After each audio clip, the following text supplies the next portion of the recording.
시청자 여러분 안녕하십니까? 채널K 뉴스입니다. 트럼프 대통령의 수정 반이민 행정명령이 오늘 워싱턴주 연방항소법원에서 다시 제동이 걸렸습니다. 법원은 트럼프 대통령 반이민 행정명령은 차별이며 이민법 위반 그리고 국익 훼손이라고 주장했습니다. 도널드 트럼프 대통령의 수정 반이민 행정명령이 또다시 연방항소법원에서 제동이 걸렸습니다. 워싱턴주 시애틀의 제9 연방항소법원은 오늘 트럼프 대통령의 수정 명령 효력을 중단한 하급심의 판결을 그대로 유지하라고 만장일치로 결정했습니다. 법원은 트럼프 대통령이 국적에 따라 사람들을 차별함으로써 미국 이민법을 위반했고 관련자들의 입국을 지연함으로써 국익을 훼손했다고 주장했습니다. 다만 법원은 행정명령이 종교적 차별을 금지한 헌법을 위반했는지에 대해서는 판결하지 않았습니다. 앞서 지난달 25일 미 버지니아주 리치먼드의 제4 연방항소법원도 수정 행정명령에 대한 효력 중단이 정당하다고 판결했고 이에 법무부는 판결의 부당함을 주장하며 대법원에 항소했습니다. 지난 8일 코미 전 국장의 청문회 증언으로 트럼프 대통령의 충성 서약 요구와 수사 중단 압력이 논란에 휩싸이고 있습니다. 한편 트럼프 대통령이 이에 반박하고 있는 가운데 미국인들은 트럼프 대통령보다는 코미 전 국장의 주장을 신뢰하는 것으로 나타났습니다. 10일 온라인 매체 허핑턴 포스트는 여론조사 업체 유고브와 함께 1000명을 대상으로 최근 시행한 여론조사 결과를 발표했습니다. 트럼프 대통령과 코미 전 국장 중 누가 더 정직하고 믿을만 하냐는 물음에 응답자의 26%는 트럼프 대통령을, 46%는 코미 전 국장을 꼽았으며 잘 모르겠다는 응답자는 28%였습니다. 지난 8일 코미 전 국장의 청문회 증언이 끝나면서 트럼프 대통령의 충성 서약 요구와 수사 중단 압력이 논란에 휩싸였습니다.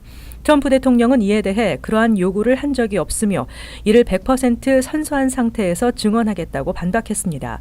응답자의 50%는 트럼프 대통령이 코미 전 국장에게 충성 서약을 요구했을 것이라고 보았으며 반대 의견은 15%, 잘 모르겠다는 의견은 36%로 나타났습니다. 그리고 코미의 충성 서약 증언을 믿는 응답자 중 71%는 이를 부적절한 행동이라고 생각하고 있는 것으로 나타났습니다. 또 수사 중단 요구에 대해서는 42%가 그렇다, 28%가 아니라고 답했습니다. 코미 전 국장 해임에 대해서도 잘못한 결정이라는 의견은 45%, 잘했다는 의견은 28%로 나타났습니다. 한편 이 같은 답변은 정치적 성향에 따라 차이를 보였습니다. 7월 영주권 문호가 발표됐습니다. 취업 이민 3순위 영주권 문호가 2달이나 진전됐습니다. 한편 가족 이민 1순위와 4순위는 동결됐습니다.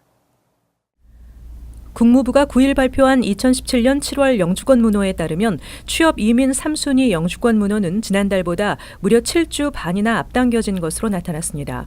영주권자의 배우자와 21세 미만 미혼 자녀에게 해당되는 가족 이민 2A 순위의 비자 발급 우선 일자는 2015년 8월 15일에서 2015년 9월 8일로 3주가 앞당겨졌으며 영주권자의 21세 이상 미혼 자녀인 2B 순위도 2010년 11월 1일로 지난달 2010년 10월 22일보다 2주가 빨라졌습니다.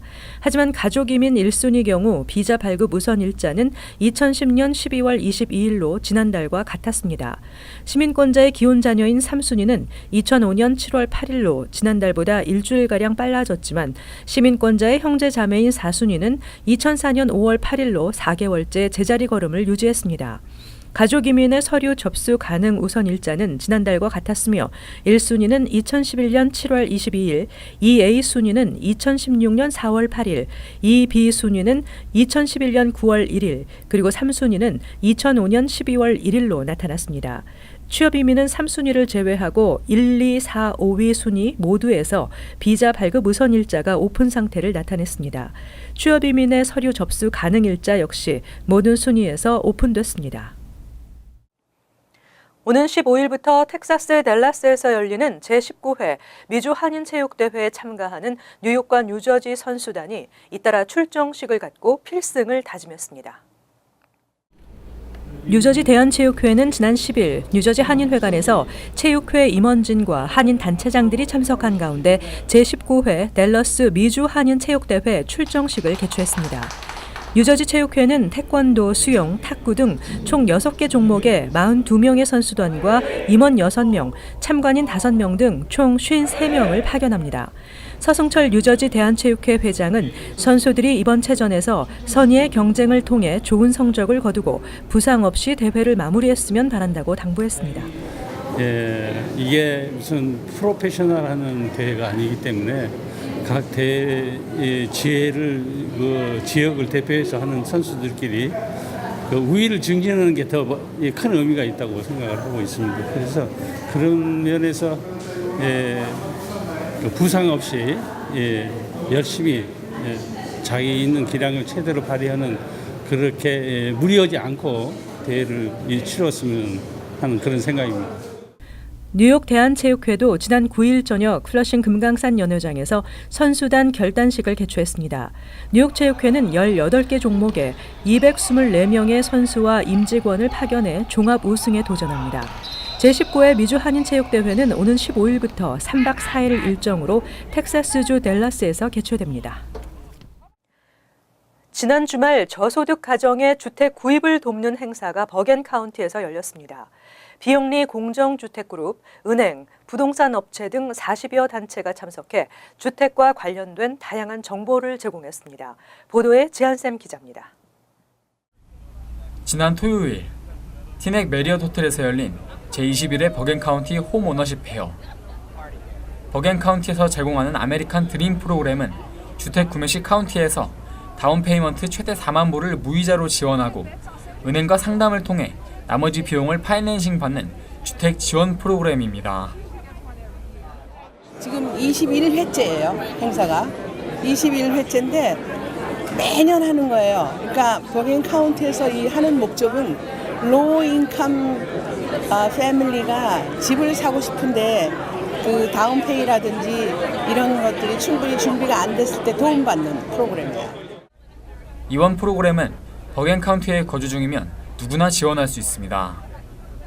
단지 이전에 주택을 소유해 본 적이 없으며 가족 총소득이 미국 평균의 80% 이하여야 합니다. 올해로 21회를 맞는 이번 행사에는 500명이 넘는 인원이 참석해 주택 마련을 위한 정보를 제공받았지만 한인들의 참여는 저조했습니다. 매년 할 것 같은데 계속 홍보하고 많이 오면은 집 사는 것도 수월하고 모기지 그런 것도 아주 프로그램 좋은 게 많으니까 앞으로 한국 사람들 많이 왔으면 좋겠어요. 버겐카운티의 주택 구입 지원 프로그램은 버겐카운티 홈오너십 센터로 문의하면 자세한 내용을 설명받을 수 있으며 한국어 상담도 가능합니다. 채널K 뉴스 지한샘입니다. 노년층 소비자의 재정 문제 관련 민원 가운데 주택 모기지에 대한 불만이 가장 많은 것으로 나타났습니다. 이 중 융자 재조정이나 압류 등의 문제가 많았습니다. 2011년에서 2017년 4월까지 지난 6년 동안 소비자 재정 보호국에 접수된 민원은 총 116만 3,200여 건으로 나타났습니다. 이 중 9%는 62세 이상 노년층의 민원으로 파악됐습니다. 노년층의 골머리를 아프게 하는 민원 중 1위는 모기지 관련 민원으로 전체 26%인 26,452건으로 조사됐습니다.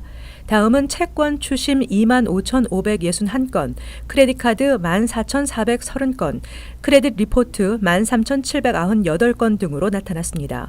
몰개지 관련 민원 중에서는 40%가 융자 재조정이나 압류 등의 문제였고 39%는 론 서비스나 페이먼트 에스크로 계좌와 관련된 민원으로 나타났습니다. 특히 노년층에서는 모기지를 재융자하는 과정에서 지연되거나 재산세나 보험료 체납으로 인한 과태료 등 각종 부가 수수료 등을 물게 되는 경우가 많이 발생하는 것으로 파악됐습니다. 크레딧카드와 관련해서는 카드 회사의 청구서 등에 대한 불만이 전체의 19%로 가장 많았습니다. 또 신분 도용 등의 문제, 부당한 수수료 부과 등은 각각 10%로 나타났습니다. 이 밖에 최근 노년층을 대상으로 한 신분 도용 범죄나 금융 사기가 증가하면서 은행 계좌 관리에 대한 민원도 상당 부분을 차지한 것으로 조사됐습니다. 뉴욕 뉴저지주의 렌트 부담률이 전국 5위와 7위로 나타났습니다. 뉴욕에서 투베드룸을 렌트하려면 시간당 최소 28불을 벌어야 하는 것으로 나타났습니다. 뉴욕 뉴저지주의 소득 대비 렌트 부담률은 전국에서도 최상위권입니다. 비영리 단체 전국 저소득층 주택연합이 최근 발표한 2017년 전국 렌트 동향 보고서에 따르면 뉴욕주에서 투베드룸을 렌트하기 위해선 시간당 최소 28달러 08센트를 벌어야 하는 것으로 조사됐습니다. 연수입은 58,409달러로 나타났습니다. 공정시장 렌트를 기준으로 가구당 연소득의 30% 미만을 주거비로 사용한다고 가정했을 때 산출되는 최저 소득입니다. 뉴저지주의 공정시장 렌트 1,420달러인 투베드룸 렌트에 필요한 최저 시급은 27달러 31센트, 연소득은 56,810달러로 나타났습니다. 뉴욕과 뉴저지에서 필요한 최저 시급은 전국 5위, 전국 7위로 높았지만 뉴욕과 뉴저지주 세입자들의 지난해 평균 시급은 각각 23달러 98센트와 17달러 86센트로 나타났습니다. 지역별로 보면 뉴욕주 나소, 서포 카운티가 시간당 36달러 12센트를 벌어야 1,878달러인 투베드룸에 거주할 수 있는 것으로 조사돼 주에서 가장 렌트 부담이 큰 지역으로 꼽혔습니다. 퀸즈 맨하탄을 포함한 뉴욕시의 경우 투베드룸 거주에 필요한 시급은 31달러 48센트로 나타났습니다. 뉴저지에서는 미들섹스, 서머셋, 헌터돈 카운티의 렌트 부담이 가장 큰 것으로 나타났습니다. 스쿨존 감시 카메라 설치 이후 교통사고와 과속 운전이 크게 감소했습니다.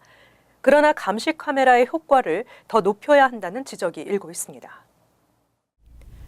감시 카메라가 설치된 학교 주변의 과속 운전이 크게 감소한 것으로 조사됐지만 감시 카메라 작동 허용 시간을 늘려야 한다는 목소리가 커지고 있습니다.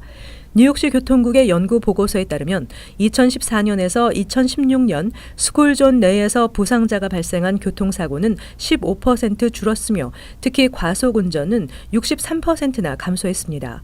현재 뉴욕시는 총 140개 스쿨존에서 감시 카메라를 이용해 과속 운전자를 적발하고 있습니다.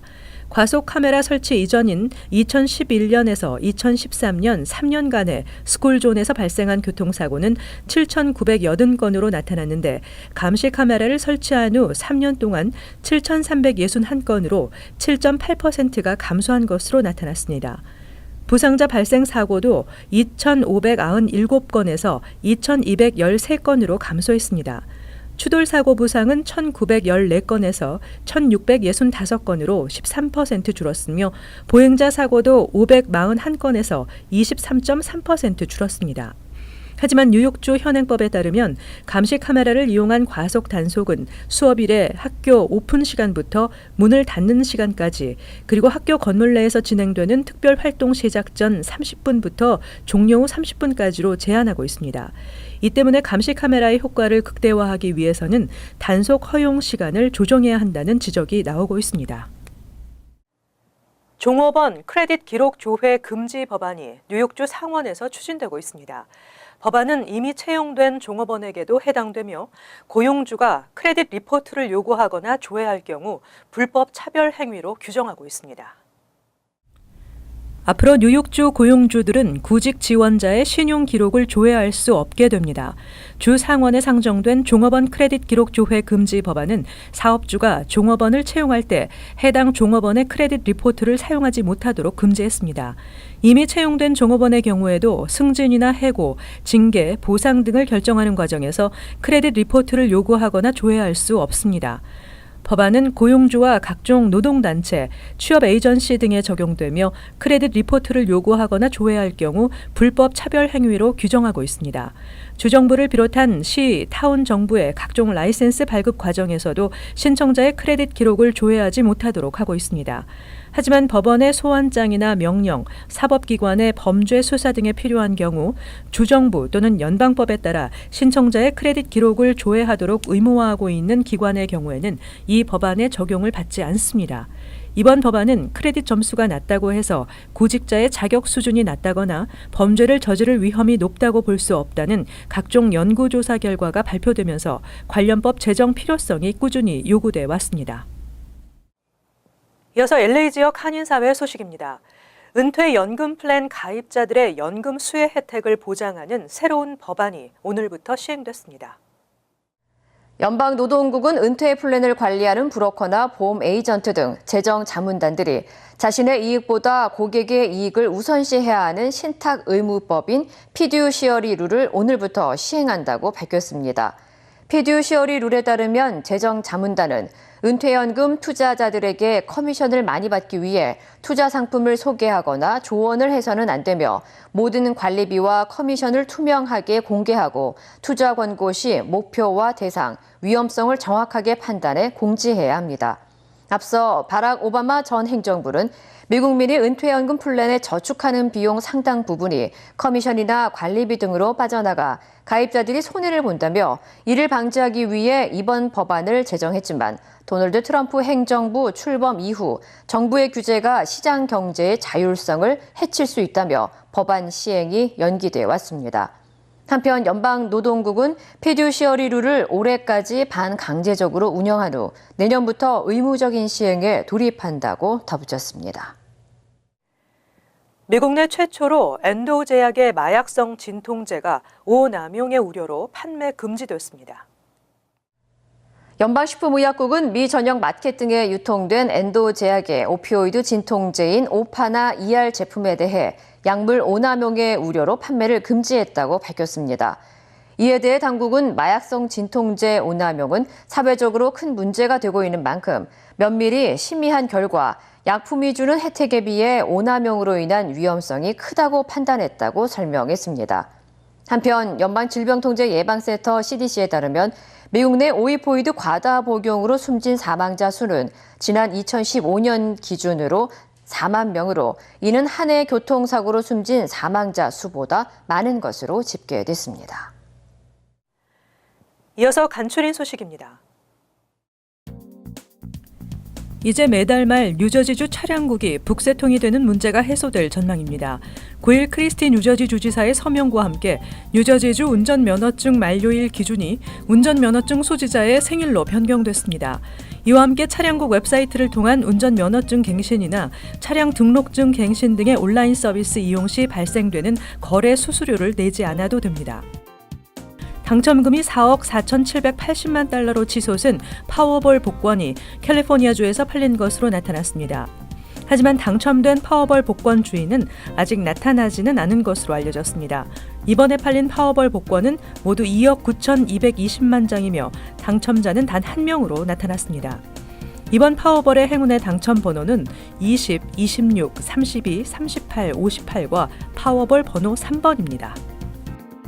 뉴욕주 내 결혼 가능 최저 연령이 17세 이상으로 상향 조정됩니다. 이에 따라 앞으로는 17세 미만 미성년자의 경우 부모의 동의가 있더라도 결혼을 할 수 없게 됩니다. 8일 뉴욕주 하원은 부모가 동의하고 법원이 허용할 경우 결혼이 가능한 미성년자의 최저 연령을 현행 14세 이상에서 17세 이상으로 올리는 내용의 법안을 가결시켰습니다. 법안은 주지사의 서명을 남겨놓고 있습니다. 뉴저지 슈루스버리와 매너스관강 등지에서 맹독성 해파리가 출몰하고 있는 것으로 나타났습니다. 주 보건국에 따르면 맘모스 카운티 강변에서 꽃모차 칼퀴손 해파리가 지난해 6월 처음으로 발견된 이후 올해에도 출몰했습니다. 맹독을 갖고 있는 꽃모차 칼퀴손 해파리는 쏘이면 붉은 반점과 함께 붓고 열이 나며 심하면 근육이 마비되거나 호흡 곤란 증상을 불러일으킬 수 있습니다. 다음은 환율과 증권 소식입니다.